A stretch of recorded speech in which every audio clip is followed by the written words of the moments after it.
Hello everyone and welcome back to another episode of Boyographic, the show where I, Matt, the Game Boy, will take you through the highs and lows of the Game Boy library one cart at a time. This week we'll be looking at a game that very nearly didn't make it out of Japan. It's Rodland. Like most other popular video game consoles of the 1990s, the Game Boy was no stranger to ports of popular arcade titles, with varying levels of quality. There was a Subpar port of Pac-Man, the inspired Donkey Kong 94, and even a whole range of games published by Nintendo called Arcade Classics, developed by Code Monkeys. However, one arcade title that never made it outside of Japan, but still managed to get ported and released in Europe, is Jaleco's Rodland, a game about fairies trying to save their mother from a tower in 40 plus levels of kill or be killed, Bubble Bobble-esque action. This Japan and Europe only release was developed by a British developer called The Sales Curve, who released the game under their own publishing operation called Storm.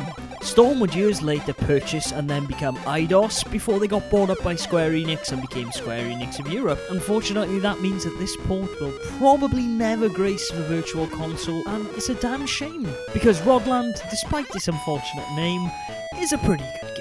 It sees you take control of one or two fairies called Tam and Rit, whose mother has been stolen away by an evil villain so dastardly Jaleco didn't even give him a name, so I'm gonna call him Frank. Anyways, Frank takes your mum to the top of his evil tower filled with sharks, killer bees and evil bunny rabbits, who can kill you with one hit if you're not quick off the draw. But how can you defeat such beasties, you cry? Well, the titular rod, of course. By holding down the B button, your rod shoots out a beam of energy, which not only allows you to grab hold of and immobilize an enemy for a short time, but lets you go full-on bam-bam from the Flintstones and smash them either side of you, meaning you can either beat the enemy to the floor until it perishes, or smash your victim into another enemy and start a chain of rod-based destruction. The game also borrows a little something from Dig Dug, other than the grisly method of dispatching enemies. When things get a little bit too tense, you can easily stun an enemy and run away, making your life last that little bit longer. But by all means, don't wait too long, as if you don't kill the enemies quick enough, you'll trigger meanie mode, where a load of more aggressive small enemies come at you, meaning 9 times out of 10, you're gonna die painfully. Killing an enemy usually rewards you with some nice benefits, like a lighter that works as a mobile flamethrower, a bunch of balls that bounce around the screen, and several area effect attacks like a bomb and ninja stars. If you're above an enemy, you can also drop down on their heads to stun them, though be warned, this doesn't work if the enemy is in the ladder climbing animation, and it can lead to some unfortunate deaths. You also can't jump in Rodland, however you can deploy a ladder by pressing up and A, meaning you can get quickly out of danger, and even set up traps for your enemies with some surprising results. As you progress through the game's 40 levels, fighting a boss after every 10th stage, who, despite all looking fantastic, have varying levels of difficulty, you will find yourself becoming increasingly outnumbered and feeling that the game's default 3 lives in this European release are somewhat lacking for you to get to Frank's evil domain.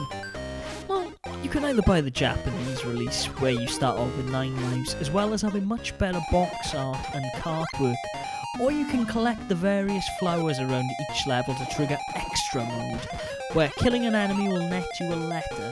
Once you spell out the word extra, a fairy appears and gives you an extra life. Huzzah! Just remember you can't hold more than 9 lives, which feels like an odd cap to put on a player, especially as there are no continues in Rodland. And here lies my one gripe with this game. This reluctance to give a player the means to continue. Yes, I get that this game is a port of an arcade title.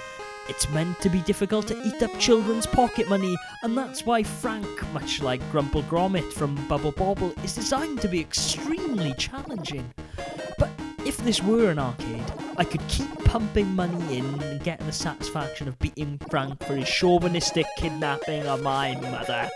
But as this isn't an option, I couldn't save Mum because that bastard has 4 forms, and it takes a total of 136 hits to kill the M-Boss. He also teleports around the screen in his third form, meaning he can literally spawn on you and there's nothing you can do about it but die due to the size of the sprite. It's a poor gameplay choice from the developer, as despite the argument that this makes a game more challenging, who wants to hit a boss almost 140 times? Talk about a chore.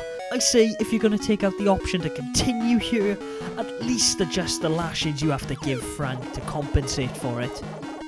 Despite this gigantic flaw, however, which is almost enough reason for me to condemn Rodland to the pile of shame, this Game Boy port is very playable. It's not without its flaws, sure. Putting up a ladder isn't instantaneous, you can't really improvise while being confronted by a wave of enemies, and this version's decision to scroll the stages means you can accidentally fall in front of an enemy, resulting in instant death. But I would say that this port of the game really utilises the Game Boy in positive ways. The visual style of the sprites in this game, due to the Game Boy's limitations, almost makes the art style feel like Trip World in places. Its music is a hummable tune on par with Bubble Bobble, and to pick up and play in short bursts, it can really hold your attention.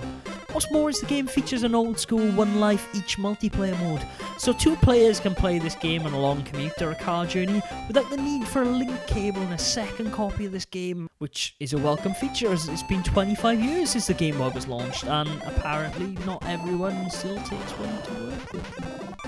Due to its relatively small release in Europe, the decision taken to limit the player's lives and its pretty creepy box art, I would strongly recommend, if Rodland looks like something you might enjoy, then pick up the Japanese release of the game, as chances are you can get a box copy for cheaper than the price of a plain English cart of the game.